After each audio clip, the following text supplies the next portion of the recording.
I'm more than certain most of you know what the Max Headroom hack is. If you don't, I will give you a brief background on what it was. The Max Headroom hack is one of the most infamous TV station hijacks that occurred on November 22nd, 1987, on Chicago's WGN TV local station news. Residents were watching a report about the Chicago Bears until it was abruptly cut off by an ambiguous video of a man wearing what looked like a Max Headroom mask.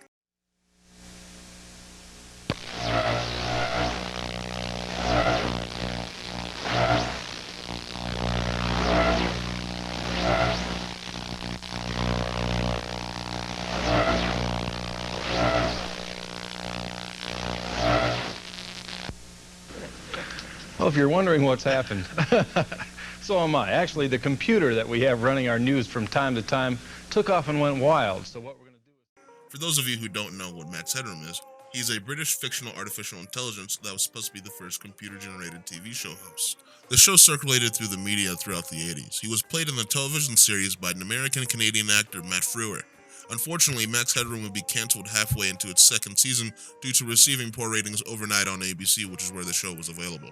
Shifting gears back to the main topic, the hack would go through its duration, and once the station switched back to the news, the channel anchor on scene will be completely baffled by what just happened. Well, if you're wondering what's happened, so am I. Actually, the computer that we have running our news from time to time... Residents thought this was strange, and people were quickly wondering and a little bit confused about what just happened. However, this was not the end. Later on the same day, the hacker would have hijacked a broadcast of Doctor Who. This time, the hack would have audio. I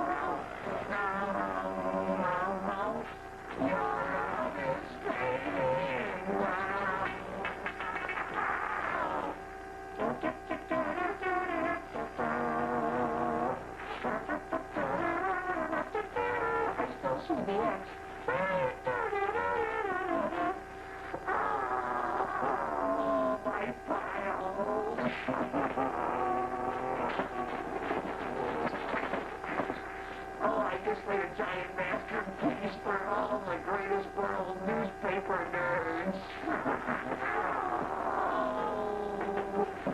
My brother is wearing the other one. But it's nerdy. What you done put my time?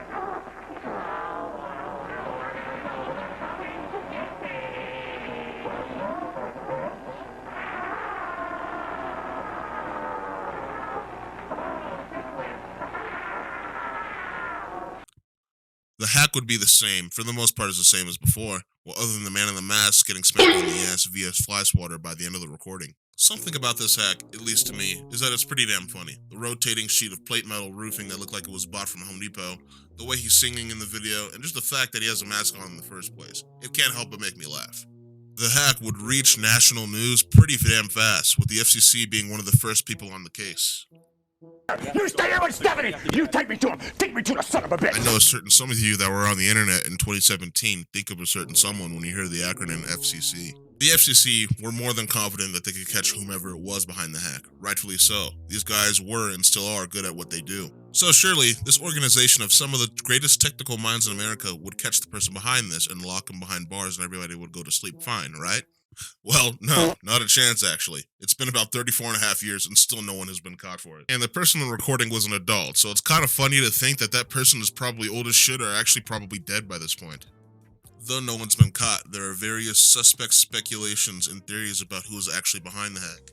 Throughout the video, I only really have one theory from a Redditor about who they think was behind the hack, so I don't really talk about it because the rest of them just don't make any sense.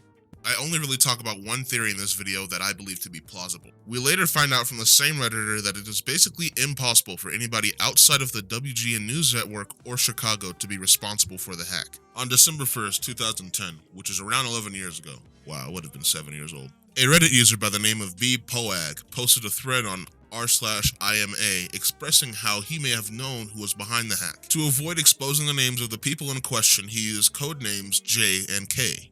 He describes them as two brothers who were older than him, one college age and one high school age. He said the two brothers were involved in a lot of computer technology and hacking scenes in the area. After getting to know the brothers some more, Poag points out how he thinks Jay was the one behind the mask, due to Jay and the man in the video having very similar senses of humor and speech patterns. Poag would double down on Jay being the one behind the mask because he said Jay would say things like "oh" when he struggled finding something to say, something the man in the Mag's Headroom video does a lot. Poag discusses later in the thread attending a party where he overhears a group of people, one of the people in question was Jay, discussing about how something big was going to happen later. Poag describes about how him, Jay, and some other people who were involved were having dinner at a local Pizza Hut, and when Jay asked about what the big thing was supposed to be, they told him to watch Channel 11, and thus the hack was born. I know a lot of people are going to think this is fake, because let's be real here. Sometimes people post a lot of fake shit on Reddit for notoriety and other things. But in my opinion, I think there's a lot of real details in this thread. I mean, you can read it for yourself. I'll post the thread in the description. There's a lot of details that most people would not be able to have access to in normal means, and I don't think people would lie about something like this. However, 5 years later, Poag would post an update on his theory, discussing how he and some friends had recently gone to a museum. The TLDR is that after finding out some more technical information that had proved the possibility of anybody outside of the broadcasting company performing this hack would be basically impossible, unless those brothers had a connection to them somehow. Whether everybody thinks those brothers hacked it or did or what have you, I think it's still an interesting read regardless.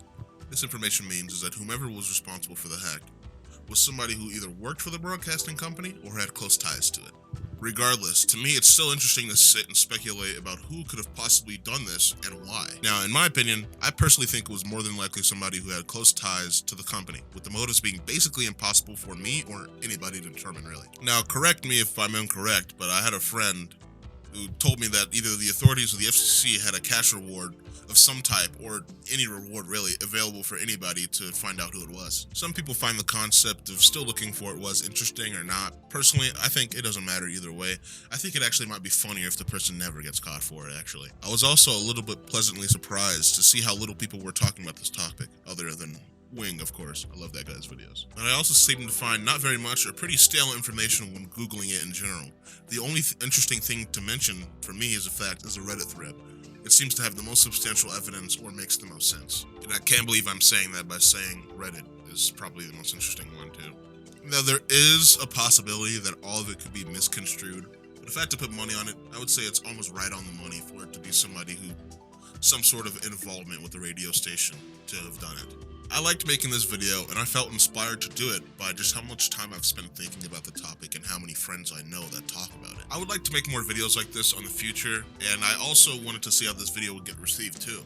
Another video idea I had in mind was to do a video on the Montgomery flea market, which I don't think anybody has done actually. And yeah, and if anybody watches this video, please leave comments, leave a like, subscribe even if you want, and I really appreciate you if you watch to the end.